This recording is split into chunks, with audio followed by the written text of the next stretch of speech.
Hi friends, మా మిత్తుగానికి అయితే moms attack అయింది ఫ్రెండ్స్. దానివల్ల చూడండి చెవి కింద లైట్గా వాపు వచ్చింది. మొన్న అయితే మరీ ఘోరం, చాలా స్వెల్లింగ్ వచ్చేసింది.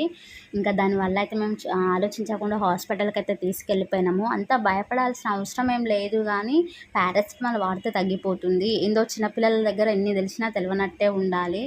అయినా మా మిత్తుగానికి ఇమ్యూనిటీ పవర్ చాలా తక్కువ. చిన్న చిన్న దానికే జ్వరము, ఫీవర్, దగ్గు వస్తూనే ఉంటాయి. వాడు సిరప్స్ తాగుతూనే ఉంటాడు. కానీ మా చిన్నోడు అట్లా కాదు, చాలా గట్టోడు. వాడికి ఒక ఫీవర్ కానీ దగ్గు జలుబు ఎక్కువ రానే రావు. మనం ఈ మామ్స్ రాకుండా ప్రివెంట్ చేయాలంటే ముందుగానే పిల్లలకి 3 డోసెస్ ఆఫ్ ఎంఎంఆర్ వ్యాక్సిన్ అయితే ఇప్పించాలి. దీనివల్ల ఫ్యూచర్లో 90% రాకుండా ఉంటుంది. అలాగే ఈ మామ్స్ వచ్చిన వాళ్ళకి కూడా రెస్ట్ అనేది చాలా అవసరము. అలాగే వాటర్ ఎక్కువ ఇవ్వాలి, ఫ్రూట్స్ అయితే ఎక్కువ ఇవ్వాలి. సో దానివల్ల వాడికి పడుకోరా అంటే పడుకుంటూనే లేడు, ఆడుకోవడానికి పోతా అంటుండు.